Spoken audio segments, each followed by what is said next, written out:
जगत जननी को प्रणाम है, माँ दुर्गा को प्रणाम है। सभी सत्संगियों का स्वागत, वंदन, अभिनंदन।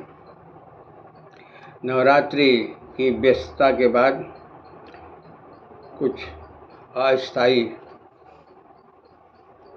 अस्वस्थता और फिर ग्रह कार्य नाना जंजाला जो कि सभी के साथ लगा रहता है, और अध्यात्म के मार्ग में यही सब चुनौतियां हैं जो परीक्षा साधक का लेती हैं।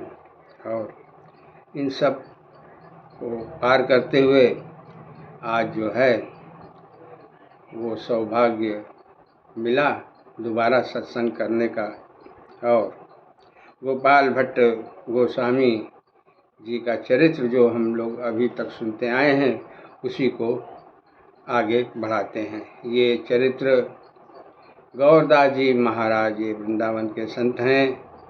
मुख्य रूप से उनके प्रवचन से मैंने श्रवण किया और जो कुछ भी संग्रह कर पाया वही साझा कर रहा हूँ। कविराज गोस्वामी जी कहते हैं कि गौरांग महाप्रभु चैतन्य देव एकादशी पर इसीलिए आए थे कि आप एकादशी को रंगनाथ जी के मंदिर में आ करके 6 महीने तक उस मंदिर में जो है चातुर्मास बिताएं। वो दिन था आषाढ़ शुक्ल पक्ष की एकादशी। तो गौरांग प्रभु आए तो उनका मुख्य उद्देश्य तो वेंकट भट्ट स्वामी के पुत्र गोपाल भट्ट बालक गोपाल भट्ट गोस्वामी पर कृपा करना था। और ऐसे भाग्यशाली वेंकट भट्ट के उनके पुत्र गोपाल भट्ट जो हैं उनकी ओर जो है उनका कल्याण करने उन पर कृपा करने के लिए स्वयं गौरांग प्रभु चैतन्य देव जी आए। वैसे तो गौरांग प्रभु ने 6 गोसाइयों को वृंदावन भेजा था और सभी गोसाई जो हैं उनके कृपा पात्र थे, लेकिन गोपाल भट्ट पर उनका विशेष स्नेह था और इसीलिए वो जो है जब नंदी गांव जहाँ प्रकट हुए थे वहाँ से संन्यास आश्रम ग्रहण करने के बाद सबसे पहले वो गए पुरी, जगन्नाथ भगवान के दर्शन किए। जगन्नाथ भगवान का दर्शन करने के बाद फिर वो दक्षिण में सीधे जो है रंगनाथ जी के मंदिर में आए। और इतना सब ये कथा जो है इसकी चर्चा हम लोग कर चुके हैं।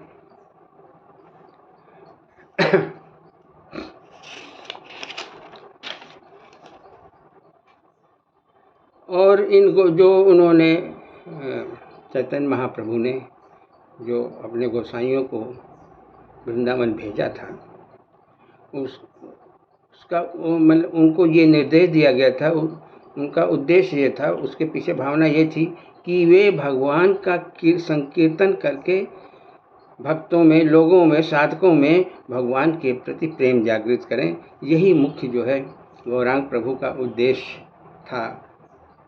वो उसी को संपन्न करने के लिए उन्होंने अपने गोस्वामियों को वहाँ भेजा था। अब जो है जब आषाढ़ मास की एकादशी आषाढ़ मास की शुक्ल पक्ष की एकादशी को जब वो जाने को उद्यत हुए तो वेंकट गोस्वामी जी जो गोपाल भट्ट के पिताजी थे, उन्होंने कहा महाराज मैं आपको रोकूंगा नहीं, आप जो हैं फिर भी हम आपको याद दिला दें, चातुर्मास आप कहीं न कहीं करें, क्यों ना यहाँ करें। वो तो गौरांग महाप्रभु की लीला थी, वो तो उनको वहाँ रुकना ही था, वो वहाँ रुके। और सबसे बड़ी बात ये है कि जब से गौरांग महाप्रभु प्रकट हुए और वो लीला संकीर्तन आदि करना प्रारंभ किए नदिया क्षेत्र में, और उसके बाद जो है संन्यास आश्रम ग्रहण करने के बाद आए, लेकिन कहीं भी 4 महीने तक नहीं रुके, चाहे वो संन्यास आश्रम के पहले की बात हो और संन्यास आश्रम के बाद। संन्यास आश्रम के बाद की जो है बात तो ये है कि वहाँ से सीधे जो है पुरी में जगन्नाथ प्रभु के दर्शन करने के बाद ये यहाँ आ गए वेंकट भगवान के क्षेत्र में। और उन्होंने जो है गोपाल भट्ट की बात को स्वीकार करते हुए उनके घर, जो कि उस क्षेत्र में वेंकट भगवान का जो क्षेत्र है उसमें बेलागुड़ी ग्राम में उनका जो है घर था, वहाँ जो है उन्होंने अपना आवास बनाया। और गोपाल और वहाँ आप आवास बनाने का मतलब ये कि गोपाल भट्ट और उनका पूरा परिवार जो है धन्य हो गया। गोपाल भट्ट की माताजी भगवान का भोग प्रसाद और महाप्रभु के लिए भोजन प्रसाद बनाती थी।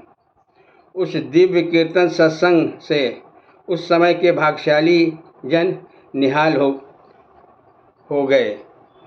होते रहे। जितने दिनों ये कार्यक्रम चला, दूर दूर से लोग महाप्रभु के दर्शन करने और कीर्तन सुनने और भाग लेने के लिए आने लगे। जिस तरह से हम लोग भाग्यशाली हैं, उन महाप्रभु के भक्त गोपाल भट्ट की लीला की चर्चा जो कर रहे हैं, तो हम लोग भी अपने कम भाग्यशाली नहीं हैं। वेंकट भट्ट के परिवार महाप्रभु की सेवा करके अपने को धन मानने लगे। अब माने भी क्यों ना भाई, ऐसी सेवा ही थी, ऐसी दुर्लभ सेवा है। अच्छा, बालक गोपाल भट्ट जो हैं वो महाप्रभु के साथ श्री कृष्णदास आए थे, तो श्री कृष्णदास से एकांत में वो नदिया नवद्वीप की लीला पूछते थे।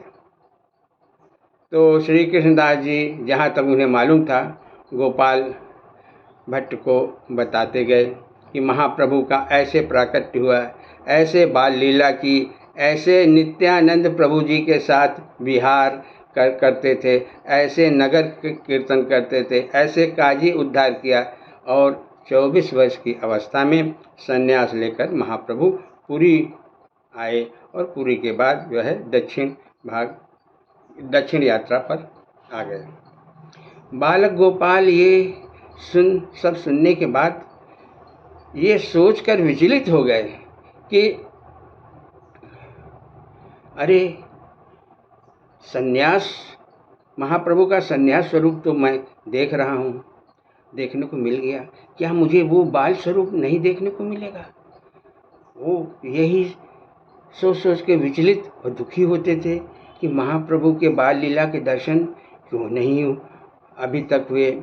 नित्यानंद प्रभु के साथ महाप्रभु ने जो नृत्य किया, कीर्तन किया, दर्शन मुझे अभी तक क्यों नहीं हुए। मुंडित सिर वाला तो दर्शन स्वरूप उनका जो है हो गया दर्शन, संन्यास के पूर्व वाले दर्शन क्यों नहीं हो रहे हैं। गोपाल भट्ट ये सुन रखे थे, जानते थे कि भगवान की लीला जो होती है किसी भी समय हुई हो, भगवान की सारी लीलाएं हमेशा आध्यात्म जगत में, सूक्ष्म आध्यात्म जगत में चलती रहती हैं। और जो पात्र भक्त रहता है, जिसकी पवित्रता जो है एक जो भी आध्यात्म की सीमा हो, वो जब वो पवित्रता हासिल हो जाती है तो वो उस सूक्ष्म अध्यात्म जगत में चलने वाली जिस लीला को चाहता है उसका दर्शन कर सकता है। ये तथ्य गोपाल भट्ट को मालूम था। तो वो कहे कि अगर लीला चल रही तो हमको क्यों नहीं दर्शन। तो फिर सोचे कि हम में कोई पवित्रता की कमी है। फिर सोचे कि अरे मैं तो रोज़ गौरांग प्रभु का पादोदक लेता हूँ, तो क्यों पवित्रता में कमी रह जाएगी, शायद कोई और कमी हो। ये सोचते सोचते गौरांग प्रभु जो है रात में निद्रा में चले गए।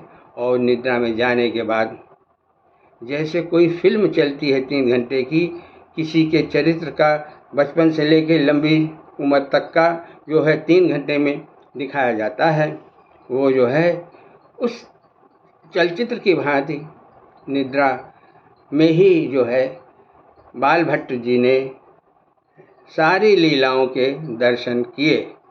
और उस जब दर्शन करने में जब गौरांग प्रभु नृत्य कर रहे थे नित्यानंद जी के साथ, तो गोपाल भट्ट उसी निद्रा में भजन गा रहे थे। उसकी कुछ लाइनें मैं यहाँ जो है जो गौरदास जी ने सुनाया था उसकी कुछ लाइनें। नैनों में गौर सुंदर हरदम समा रहा है, नैनों में गौर सुंदर हरदम समा रहा है, सूरत सलोनी अपनी दिल में बिठा रहा है, नैनों में गौर सुंदर झांकी है बाकी प्यारी मनमोहनी अधारी, झांकी है बाकी प्यारी मनमोहनी अधारी, मुस्कान मधुर प्यारी उसमें भी जा रहा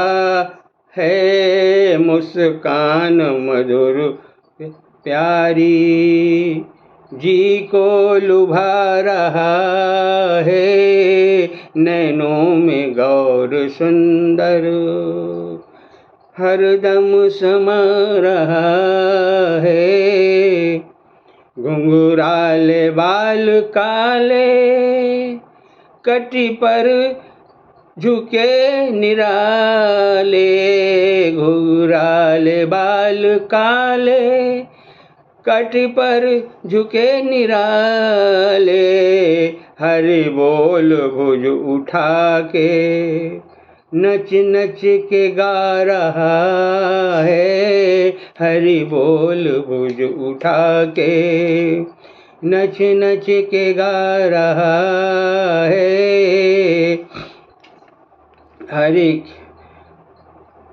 नैनों में गौर सुंदर हरदम समा रहा है, नैनों में गौर सुंदर हरदम समा रहा है, हरि कीर्तन का आनंद पापी से पापी भी अपना सिर झुका रहा है। बोलिए भक्त और भगवान की जय।